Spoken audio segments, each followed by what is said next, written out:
If you find it difficult to selecting a tile, so this video is perfect for you. Tile is very important element of any project. We always put an effort to decide which tile is best for our project.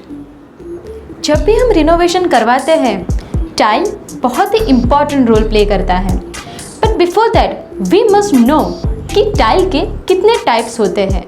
If you are working on any project you must need to know this. We have mister Sunil to brief us about types of tile. Let's go meet him. So friends, let's explore it. Hello friends, welcome to Info Interiors. Tile एक building and construction material है जिसका use किसी भी surface को reusable, maintainable और attractive बनाने के लिए किया जाता है. वर्ल्ड में सबसे ज़्यादा टाइल प्रोडक्शन होता है चाइना में, जो 5.7 बिलियन स्क्वायर मीटर प्रोड्यूस करती है ईयरली. सेकेंड नंबर पे आता है इंडिया, जो 1.15 billion square meter yearly produce करती है. तो सबसे पहले बात करते हैं सिरामिक टाइल के बारे में. सिरामिक टाइल काफ़ी बेसिक कैटेगरी की टाइल होती है जो मार्केट में काफ़ी इजीली अवेलेबल होती है. ये बेसिकली बनती है मिट्टी और पानी के मिश्रण से. इसको भट्ठी में एक पर्टिकुलर टेम्परेचर पे हीट करके बनाया जाता है. इसके ऊपर एक पर्टिकुलर टाइप का ग्लेजिंग किया जाता है जो मैट या ग्लॉसी किस्म का होता है. इसकी जो स्ट्रेंथ होती है वो बहुत कम होती है और उसकी ड्यूरेबिलिटी भी बहुत कम होती है कंपेयर टू विट्रीफाइड टाइल्स. ये बहुत ही पोरस होती है और वाटर एब्जॉर्प्शन कैपेसिटी इसमें काफ़ी ज़्यादा होती है. इसकी जो स्क्रैच एंड स्टेन्स रेसिस्टेंसी होती है वो भी काफ़ी लो होती है. इसकी कोटिंग की जो कलर रेसिस्टेंसी होती है यूवी लाइट के अगेंस्ट में वो काफ़ी कम होती है. इसका मतलब अगर इसे एक्सटीरियर में लगाया जाए तो ये इसकी कलर फेडिंग की इश्यूज़ आ सकते हैं. ये मार्केट में काफ़ी चीप रेट पे अवेलेबल हो जाती है और इसे लगाने के बाद मेंटेनेंस भी काफ़ी देना पड़ता है, यानी कि उसे मेंटेन करना पड़ता है. इसको लगाने के लिए भी स्किल्ड लेबर्स की ज़रूरत पड़ती है क्योंकि इसकी सरफेस थोड़ी सी अनइवन होती है. विट्रीफाइड की तरह एकदम क्लियर कट सरफेस नहीं होती है, तो इसे लगाने में थोड़ी दिक्कत आती है. ये मार्केट में छोटी छोटी साइजेज़ में अवेलेबल होती है. जैसे विट्रीफाइड होती है वो थोड़ी बड़ी बड़ी साइज़ में मिलती है, लेकिन सिरामिक टाइल आपको ज़्यादातर छोटी छोटी साइज़ों में अवेलेबल होती है. सिरामिक टाइल का बेस्ट कहाँ पे यूज़ कर सकते हैं? जनरली सिरामिक टाइल तो सभी जगह पे हम यूज़ कर सकते हैं, लेकिन मैं फ्लोर पे उससे रेकमेंड नहीं करूँगा क्योंकि सिरामिक टाइल की बॉडी जो है वो विट्रीफाइड के कंपैरिजन में थोड़ी सॉफ्ट होती है, इसलिए फ्लोर पे वो ज़्यादा रेकमेंडेड नहीं होती है. वो जनरली काफ़ी जगह पे यूज़ कर सकते हैं, जैसे वॉल, बाथरूम की वॉल हो गई, किचन काउंटर की बैक साइड की वॉल हो गई, या कोई ऐसी डिस्प्ले एरिया हो गया जहाँ पे आपको छोटी छोटी टाइल में कोई डेकोरेटिव डिज़ाइन करनी है, तो वहाँ पे ये टाइल काफ़ी आसानी से लगा सकते हैं और उसे यूज़ कर सकते हैं. तो अब हम बात करते हैं second type of the tile जो बहुत ही ज़्यादा मार्केट में यूज़ होती है, which is vitrified tiles. Vitrified tiles बहुत ही मजबूत और ड्यूरेबल होती है. ये बेसिकली बनती है 4 सब्सटेंस से: क्ले, क्वार्ट्ज, फील्डस्पा एंड सिलिका. इन चारों में प्रोसेस करके इसे बनाया जाता है, जिससे उसकी बॉडी एकदम टफ बनती है और वो काफ़ी ड्यूरेबल होती है. विट्रीफाइड में टोटल 4 टाइप होते हैं: soluble salt, double charge, full body vitrified और glazed vitrified. Soluble salt basically होता है screen printed and polished. Double charge का मतलब होता है कि विट्रीफाइड बॉडी के ऊपर कम से कम 3 से 4 mm का एक ग्लेजिंग किया जाता है. जो ग्लेजिंग इसलिए किया जाता है कि इससे हैवी ट्रैफिक कमर्शियल प्रोजेक्ट्स में यूज़ किया जाए, और नॉर्मल विट्रीफाइड टाइल्स के ऊपर जो ग्लेजिंग होती है वो करीबन 1 mm की होती है, लेकिन इसके ऊपर 3 से 4 mm की होती है, जिसके टाइल की ड्यूरेबिलिटी, उसकी फिनिश सरफेस की ड्यूरेबिलिटी और भी बढ़िया हो जाती है. फुल बॉडी विट्रीफाइड टाइल्स बहुत ही मजबूत टाइल होती है और ये बॉडी टॉप टू बॉटम एक ही कलर की होती है, तो इसलिए ये भी हाई ट्रैफिक कमर्शियल एरिया में आसानी से यूज़ कर सकते हैं, और अगर उसके ऊपर स्क्रैच वगैरह भी आता है तो वो नोटिसेबल नहीं होता है. जीवीटी टाइल्स. जीवीटी का फुल फॉर्म होता है ग्लेज्ड विट्रीफाइड टाइल्स. जीवीटी टाइल्स में बहुत से ऑप्शंस होते हैं, जैसे पीजीवीटी, डीजीवीटी. पीजीवीटी का फुल फॉर्म होता है पॉलिश्ड ग्लेज्ड विट्रीफाइड टाइल, मतलब विट्रीफाइड टाइल के ऊपर एक पॉलिश करके उस पर सरफेस पे ट्रीटमेंट की जाती है जिससे वो एकदम ग्लॉसी फिनिश में टाइल बनती है.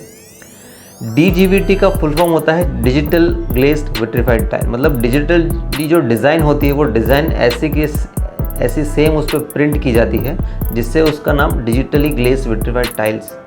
इसी में और भी टाइप्स होती है, जैसे आप देखोगे तो विट्रीफाइड टाइल्स के ऊपर सरफेस एक कोटिंग होती है, जो 3 टाइप की आपको मार्केट में देखने मिलेगी। जो एक है वुडन सरफेस, शुगर सरफेस और रस्टिक सरफेस। वुडन सरफेस में वो वुड की जो एक्चुअल प्रिंट होती है वही प्रिंट उस पर विट्रीफाइड टाइल्स पे ग्लेज्ड की जाती है। शुगर सरफेस में होता है शुगर के जो दाने होते हैं उसमें जो दाने चमकते हैं सेम वैसे ही उसमें चमक आती है, और वैसा ही सरफेस शुगरी फिनिश सरफेस होती है, इसलिए उसको शुगर फिनिश टाइल्स बोलते हैं। तीसरा होता है रस्टिक फिनिश, जो रस्टिक लुक देता है टाइल के ऊपर भी जैसे टेक्सचर हो जाती है, और रस्टिक का कलर कॉम्बिनेशन होता है जो दिखने में एकदम रस्टिक वुड, जो रस्ट और वुड का जो कॉम्बिनेशन होता है वो उसमें बोला जाता है। इसका मतलब यही है कि विट्रीफाइड टाइल के ऊपर ग्लेज की ये सारी प्रोसेस है जो अलग अलग डिज़ाइन और वैराइटीज़ में मार्केट में अवेलेबल है। जनरली टाइल की थिकनेस होती है 6 mm to 18 mm, लेकिन टाइल इंडस्ट्री में काफ़ी अच्छा इन्वेंशन इस टाइल में किया हुआ है।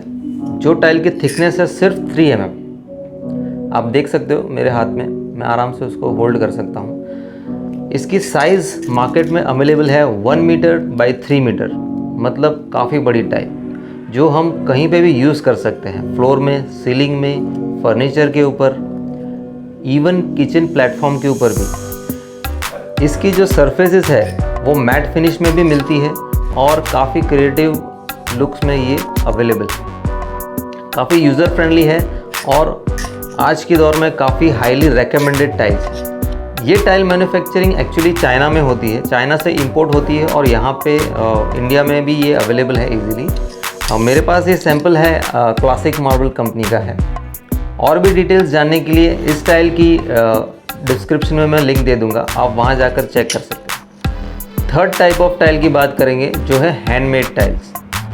बेसिकली हैंडमेड टाइल्स बनती है एक स्पेशल डाई में और हाथों से उसके डिज़ाइन को सेट किया जाता है, जो दिखने में काफ़ी कलरफुल और अट्रैक्टिव दिखती है। इसे यूज़ करने के बाद किसी भी एरिया का आप लुक काफ़ी अच्छी तरह से एनहेंस कर सकते हैं। ये टाइल ज़्यादातर किचन के प्लेटफॉर्म की बैक वॉल पे या कोई ऐसी वॉल है जो सेंटर ऑफ अट्रैक्शन है वहाँ पे हम यूज़ कर सकते हैं। ये फ्लोरिंग में भी यूज़ कर सकते हैं, जो काफ़ी यूनिक लुक देते हैं। डिस्क्रिप्शन में मैं इस टाइल की कंपनीज़ वगैरह के बारे में डिटेल्स दी हुई है, आप वहाँ जाके चेक कर सकते हैं। भारत फ्लोरिंग टाइल्स एक काफ़ी अच्छी कंपनी है जो सिर्फ हैंडमेड टाइल्स बनाती है।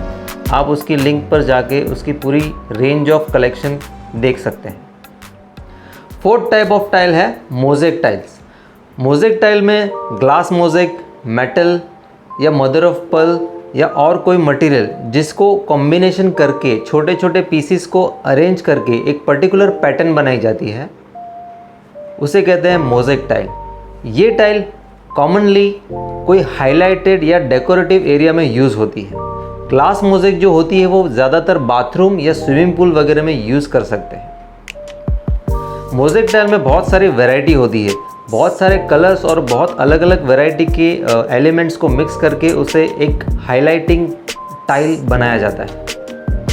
ये टाइल ज़्यादातर हाईलाइटिंग एरिया में ही यूज़ होता है, जैसे बाथरूम का कोई पर्टिकुलर शावर एरिया हो गया, किचन का कोई हॉब एरिया हो गया, या कोई पर्टिकुलर यूनिट का कोई सेंटर ऑफ अट्रैक्शन या सेंटर ऑफ डिज़ाइन एरिया हो गया, वहाँ पे इसे यूज़ कर सकते हैं। क्योंकि ये टाइल थोड़ी सी महंगी होती है जनरल टाइल के कंपैरिजन में। इसमें छोटी छोटी टाइल के कॉम्बिनेशन को लेकर के एक पर्टिकुलर पूरे बिग साइज़ की आर्ट फॉर्म में उसे क्रिएट किया जा सकता है। इस टाइल की ब्यूटी डिपेंड करता है कि आप इसे कैसे और कहाँ पे यूज़ करते हैं। इसे सही जगह पे लगाने से आपके प्रोजेक्ट की ब्यूटी अपने आप उभर के आती है। So now we are very much clear about types of tiles. Please like this video if you find it interesting. Send it to the people who really need this information. If you are new here, follow us so you don't miss out our new future videos. I hope this video is very informative for you. So friends, have an exciting day ahead. Bye.